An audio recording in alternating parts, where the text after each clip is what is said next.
Alright, so I'm making a new video. This one's about confronting evil in the world. So I gotta stand up for this one. So we gotta stand up to evil. So I'm gonna read off of here some bullet points. I don't got a fancy PowerPoint on the wall or anything. I'm a little old school. I'm working from this and a book I'm gonna read from. So yeah, this video is gonna be all about confronting evil in the world. Truth hurts worse than lies when it's the truth that's revealing the lies.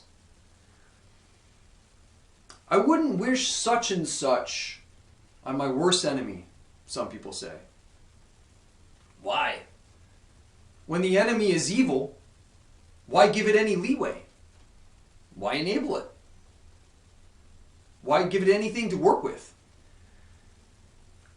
Why enable evil by sending evil love and bubbles and fluffy feathers and victim-perpetrator bond bullshit? If you give evil an inch, it's going to take you for a mile. Love thy enemy. Why would you want to love evil? Doesn't make much sense to me.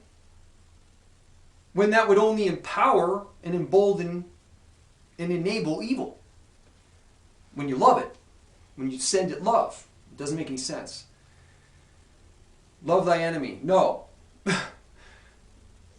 Evil is the deliberate, unethical, this is my definition, the deliberate, unethical actions with the intent to harm based in willful ignorance. Not from a place of self-defense that's based in a place from ethical discernment. Greed and jealousy are two of the primary, fundamental, root aspects of evil, in my estimation. Paul Levy, he wrote this book, Dispelling Wetiko, Breaking the Curse of Evil. He has a good summary of the origin of evil being directly associated with the human ego. He goes on to call it malignant egophrenia. I'm going to read from this here. The name malignant egophrenia, however, points to the negative, toxic, and poisonous aspect of the phenomenon of the ego. The ego turns rancid whenever we overly identify with and get absorbed into and attached to it. This sense of mistaken identity is the shadow aspect of the ego. The ego, which could be our means of spiritual transport to a more integrated, keyword, integrated place within ourselves, then becomes an obstacle to our evolution. The danger is getting stuck in a phase of ego development such that we don't transcend our image of ourselves, which is the illusory separate sense of self that doesn't understand yet interconnectedness. The ego isn't a bad thing. If we didn't develop a strong ego, a strong sense of self, we wouldn't be able to relate to and engage with extremely powerful and archetypal forces, both light and dark, of the unconscious. If we don't have a strongly developed sense of self, even though it is not, ultimately speaking, the true self, we will get overwhelmed and taken over by the powers of the unconscious, such that we will compulsively act them out. We have to develop a sense of an egoic self in order to be able, when the time is right, to offer it to something greater than ourselves. In order to surrender, we must have something to let go of. I think that's a really good explanation. This is a great book. I suggest everyone read this.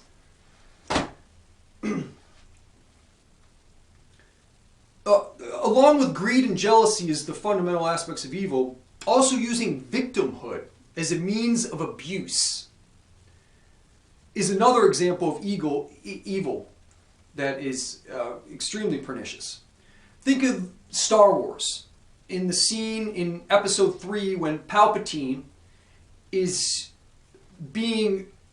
is almost being defeated by Mace Windu, who's projecting his electricity back at him. And Anakin walks in the room, and Mace is trying to get him to defeat evil. And what is Palpatine turning into Darth Sidious? What does he do? He pulls Anakin's heartstrings.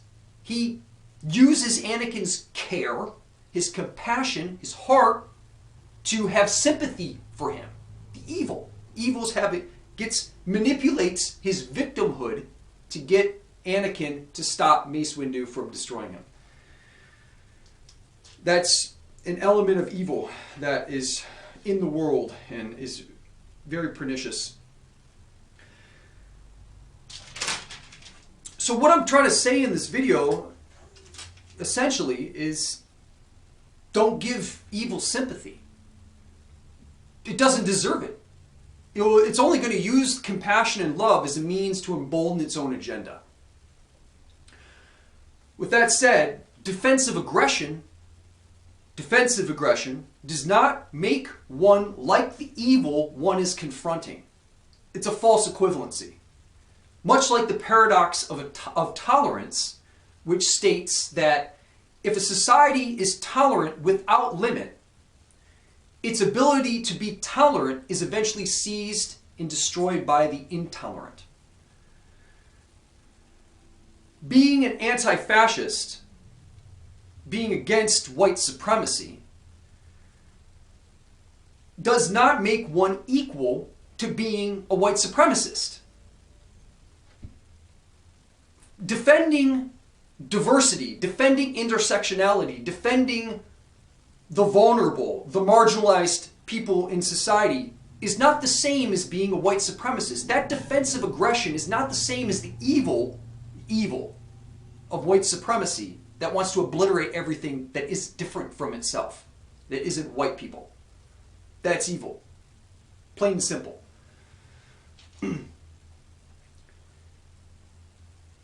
Showing that level of evil compassion is very risky and dangerous.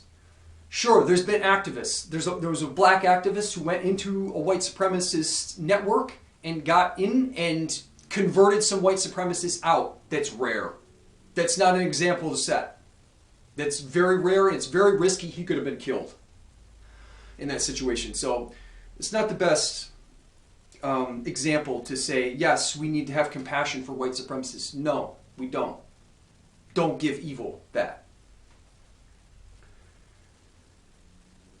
It's better, if one is to be loving and nonviolent, to walk away from evil, to leave it alone, than to show it any compassion, to show it any love. Just don't give it anything. Starve the cancer of the sugar that it feeds on. You gotta starve it out of what it uses to perpetuate itself. If confrontation is necessary or unavoidable as self-defense, it's best to address evil with adamant resolve centered in the love of a social and archetypal justice. That's where that defensive aggression is centered in a love for social and archetypal justice. And then there's the law of attraction.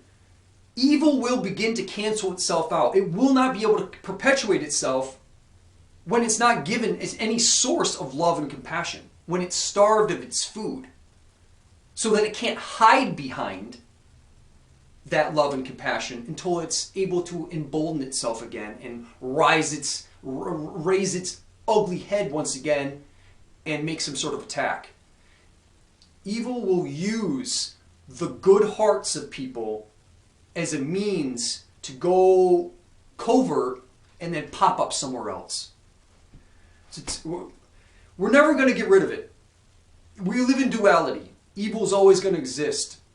The point I'm trying to make is to not give it compassion and love, confront it with defensive aggression with a sense of justice in our hearts, to minimize it in the world. It's never going to go away, but we can minimize it. And that means ego being minimized is humility. humbleness, is bringing the ego down. And that is the goal. That is what we should be focusing on in the world, to make the world a better place and make the world less evil. Thank you.